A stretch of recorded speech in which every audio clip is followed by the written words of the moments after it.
Good morning, everyone. Welcome to Saving with Vanya 90. Today, my video will be about the hashtag ODBJ, our different budgeting journeys, and our topic will be struggles, or struggles we face while budgeting. So I will be talking about 4 different topics here. And let's start with the first one. So when I just started my budgeting journey back on January 2022, I knew I had a low income budget and I wanted to do a little bit of everything. I wanted to do what other budgeters were doing lots of saving challenges, doing a lot of sinking funds, having low priorities, high priorities, and everything. However, due to my income, I knew that was impossible. So I needed to learn what were my expenses and find a way to cut them down, which is my first one, cutting down expenses to make it work for me. So the first thing I did was go over all of my bills, which I've already shared with you. I have a monthly calendar where I write down all my bills from the beginning of the month to the end of the month. So of course, electricity and gas, especially gas, I don't find a way of cutting it down. For electricity, how do I reduce bill? I try to use electricity in the mornings or really late in the nights. Why? Because there's this time frame from 4 p.m. to 9 p.m. where electricity kilowatts, I think it's called, you get charged more to use it. So I try to avoid using 4 to 9. By doing that, I have saved in my electricity bill a lot. I usually pay, my bill comes up to $45, $55 max. However, during the summer months, obviously, it was really hot. We used the AC in the living room and in the room, so I got bills of $100. Now that I cut back, my bills are back to, I believe it's $50, the most recent one. So that was for electricity. Then I have dish cable. So for dish cable, we were paying around $60. So I called them and let them know that if there was no any type of channels I could cut down that I don't use, so I could get a discount on the bill. And they said that they could cut 2 channels, but it was gonna be only like a $2 difference, so that wasn't much. So I told them that, there was no option. I don't really watch cable because I'm not really home, that I would cut the cable. So next thing they told me, oh, let me speak to a supervisor and let me see what I can do. So they did go ahead to speak to the supervisor, and since I had dish cable so for several years, they told me that I could apply for a 2-year contract, but they didn't ask for social or anything. But it's a program where you close a deal and they reduce your bill by $10 to $15. So from paying around $60, now I'm only paying $44.99, which is $45, which is $15 difference. So yes, I was able to reduce that by $15. What else? Car insurance. For car insurance, we were paying $160, and I also changed the liability coverage. So they had me in the maximum. I fixed that. As one other thing that I would always neglect seeing other times, I updated the miles. So I updated the miles, and I also had extra savings there. So my insurance from being $160 went down to $86. So my insurance went down $80. So that was my first one of reducing bills. Next one, using coupons. So before I began budgeting, I would use coupons here and there, sometimes at restaurant, but I was in awe into couponing. After I began budgeting, like I said, I want to do more sinking funds and saving challenges. So I needed to find ways to have a little extra money to use for my saving challenges.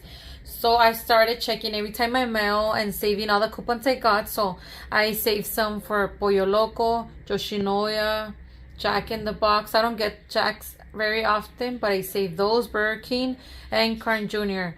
I also downloaded applications on my phone. I have Starbucks, McDonald's, Denny's Restaurant, Pizza Hut. Before I would order just on the phone because it was time consuming to go to the website, create the pizza I wanted and all that. For me, it was just wasting time, so I would just call directly. Now I go to Pizza Hut and take those extra 5 minutes to create my pizza however I want it. And one, I find deals online which are not available making an order in person or over the phone for Pizza Hut. And two, I earn points which later I can redeem for free pizzas or pastas, whatever you want. So I use coupons, physical coupons and digital coupons. Next one, grocery shopping weekly deals. So I used to have, well, I still have Northgate Market close to me. I have Superior Market. I have Food for Less close by, and my favorite one was Northgate just because I personally like how clean and everything the store is, and the meat looks really good. However, right now that inflation went up, prices have doubled and it's not into my budget, so I decided to try a store where I had gotten a weekly ad for called El Super, and I share with you images. Fruit and veggies is much less. If I go on Wednesdays or Thursdays, you get 2 pounds of tomatoes for $1. You get watermelons 4 pounds for $1. The meat as well, chicken legs and thighs over here, they were $1.70, almost $2 a pound over there. When I go during Wednesdays to Thursdays deals, I get them for 79 cents, 89, at most 99 cents, which is a huge difference. So if you shop here, I would buy the same items. Let's say I would spend 100 over there, I would only spend 50, just because it's a huge amount of difference. And I like it there. My husband also liked it. I took him there, he likes it, and it's just I do drive an extra 5 miles, but it's worth it. So that's another way I cut down my expenses. And last one, no credit card swiping. So before I began budgeting for any little thing that sometimes I didn't feel I wanted to spend the money I had cash, I would just swipe it, and I was like, okay, I'll pay it later. And sometimes I would forget. So when I would want to make a purchase, I would go to my application and check what was my balance before making a big purchase, and I would see, oh, I have 300 left and 400, and I was like, where is all that money? And that's because I wasn't tracking my expenses. I would remember 3 out of 7 transactions. So that's why I avoid credit card swiping. So that was my first one, cutting down expenses. Next struggle I have is that my husband is a spender.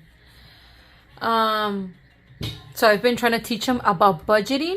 I've been showing him what I do, because at the beginning he's like, oh, okay, you're budgeting, that's cool. But honestly, he wasn't interested on it. And sometimes I will feel bad because I'm like trying my best to save here and there. And then on the other side, he's like, just like, whatever, I'm going to spend on whatever I want. So that's the reason why I budget only for certain things. With the income I receive, and his money, he uses it to pay rent, because we do pay a lot of rent. And then when he wants to go to the store, buy his new shoes, buy this, I let him do it. At the end of the day, it's his money. So, but the thing is, I want him to be more interested in budgeting, so we could be on the same page. Because, you know, if we work together, more things get done. We work together in everything, cleaning the house, with the kids and everything. It's just the budgeting part that I still need to work with him more. Now, after seeing the progress, and I've been showing him how much I've been able to save my emergency fund and my unexpected, and Christmas, I just showed him my Christmas savings just a week and a half ago. I hadn't showed him anything. He was surprised to see I have saved, you know. So, I mean, little by little, he's learning. He's not all there, but now, like before, now when we go out, he asks me, oh, what do you think about this? And I remind him, do you need it now, or can you wait? And then he thinks about it. He's like, okay, you're right. So that's one of my struggles. Another thing is for eating out. So my husband grew up in Mexico, so his family were really poor. He had a big family of 10. So they were limited to sometimes just eating tortillas and salsa or chile. They didn't have food. He also struggled with having shoes. So it's like he suffered so much during his childhood, not having toys, having to play with rocks and stuff. That's why he feels he wants to give everything to the kids. He feels that we shouldn't put a limit on food, which I try to understand him. I know I can, because thankfully I had everything. However, it's okay to give our kids whatever we can, but we need to teach them to be grateful, teach them to appreciate the small things. That's what I'm trying to do.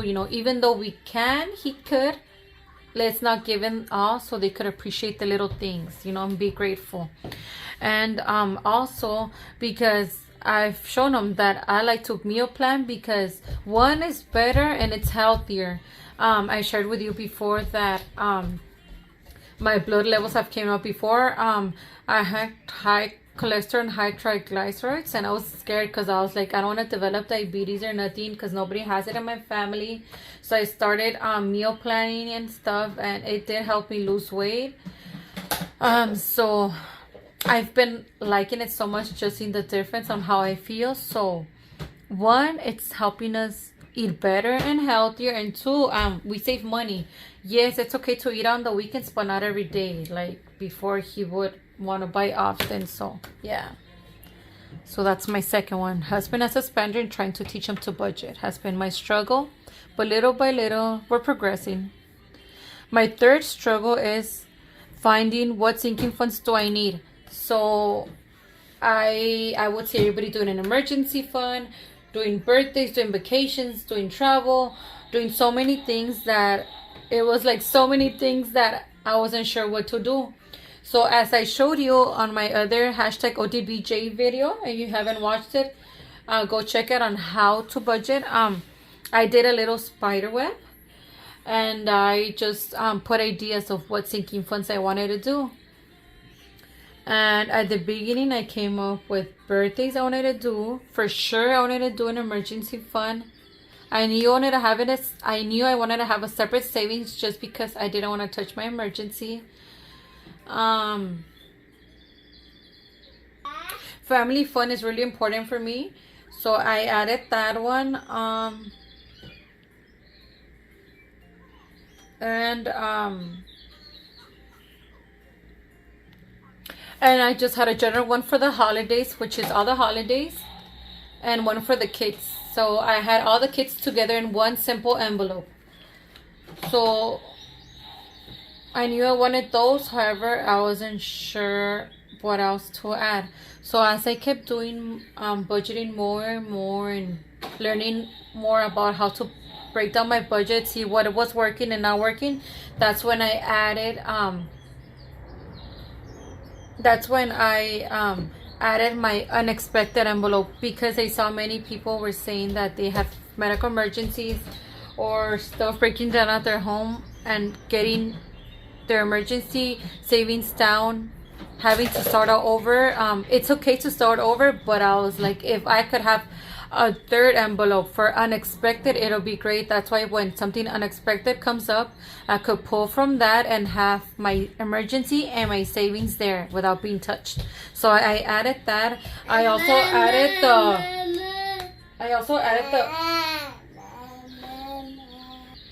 added my medical envelope, because I have free medical, and if anything happens and that it's not covered, or for dental, we are covered.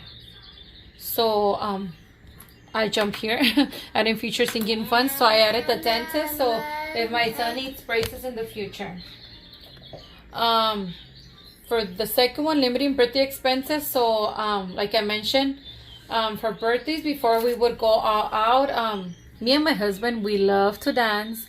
We love banda. We love conjunto norteño. So every time my kids had a birthday, we would do their birthday. That was before, when I was working. let me clarify that. That was before I began budgeting. That was before I had my my two-year-old, because he just turned 2. That was before, when I was working full time. Okay. So for birthday expenses, so before I began budgeting, I mentioned I used to work full time, 8 hours a day, making around $3,400 a month. So I was making really, really good income. My husband also. So when we would have birthday parties, we would go all out. We love to dance. We love banda. We love conjuntos. We love tamborazo. Yes, we love all that. So we will I will buy like the nicest decorations and decorate all around the house. I wouldn't pay nobody to do it. I would do it myself, but I would like decorate so much all around. I would buy really nice cakes, and we would always get either a conjunto or banda for 3 or 4 hours. So just in the music, we would spend around $2,000 plus the cake, plus the party, plus the tables and everything. So we were going all out. So, I mean, we would see it's our children, you know, it's memories that we would always have. But like they say, you know, the kids are small, the music and everything was for us, and the invites not really for them. So when I began budgeting and seeing how other budgeters would do something simple for the kids just in their house, a little cake, balloons here and there, and celebrating what it's important, you know, another year that God has given us for our children or ourselves, I said I want to do that. So I started doing my kids' birthdays on a budget. So for my recent birthday that I did for my kids, I just began budgeting this year in January. So my kids' birthday was right now July and August for my kids that turned 7 and 9. I did rent a water slide, but I did something small. It was just close friends and my neighbors. So I got them a water slide. My mom gifted them the cakes. My neighbor helped me out, and I just bought Chinese food trays, and that's all we had. Something simple, little nice decoration. I bought the banner and decoration from Dollar Tree, so it was simple and nice. I also used Disney decoration for my daughter, princess decoration, and balloons that I had from previous years, so I saved money there. Now for just this weekend, it was my son's birthday. He just turned 2, my little baby. So I did buy Mickey decorations. I bought him a banner that I ordered online on Amazon. It was really cheap and it's beautiful. It was $14, and I got him some Mickey balloons, and then a Mickey cake, and then we did have chairs. I had candy left over from my kid's birthday that was just like I said a month and a half ago too. So this one, it was pretty, but it was simple. You get me? Like I didn't go over budget. It was just us, and we do have a jumper, so I put that out. So that's something that I did struggle with, like not going all out on my kid's birthday. So now I'm doing that. We're limiting our birthday expenses. Last one is income. So one of my struggles has been making my low income last, because with inflation everything has been going up. So I try to see where can I save, and what I've been using also has been using food I have at home, like cans or food that they have given me sometimes for free in food pantries. I've been using that, using more what we have at home before we buy more. Then next one, wanting to do many or all saving challenges. So as I shared with you, I'm sorry, come over here, baby. So as I have shared with you, every time I see a saving challenges, I get so excited because I love saving challenges. I think there's a fun way to save, and I wish I could do them all, and I mean all. Which Chris Budgets has shared. She also has that same problem, wanting to do all. Veronica from 40 Plus Life has many saving challenges as well. So I wish I could do them all, but I can't due to my income. So that's been a struggle I've been having. So when I see future saving challenges that I want to do, I just write down a list of what I want to do. So as I'm finishing my saving challenges, I will do those in the future. Another one, being grateful without looking back. So I am grateful for what I have and all I have been able to do with my low income now, but I feel bad and tell myself why didn't I save, why didn't I budget when I had that income of $3,400 before? Why didn't I do this? Why did I spend so much eating out? Why did I buy so many clothes that my kids didn't end up using? So I know I'm hard on myself sometimes, but it's like Why didn't I learn about budgeting before? I could have so much saved in the bank for a future down payment for a house. I could have created many things on my own that I would pay for to get, and it's just so I just try to be grateful with what I have and not look back, and you should do too. That's why I made this little note here on the bottom. It's better late than never. So yes, right now I am 31, and I feel I should have learned maybe this in my 20s, even now with teens. That's why I'm teaching my little kids 7 and 9 about budgeting, because I wish I know all of this before, but it's better late than never. Once again, better late than never. So if you think, oh, I'm already 40, I'm already 50, oh, I have so much debt, I can't do it. Yes, you can. Yes, you can.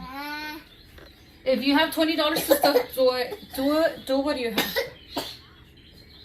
You could do all you want if you just try. Don't give up.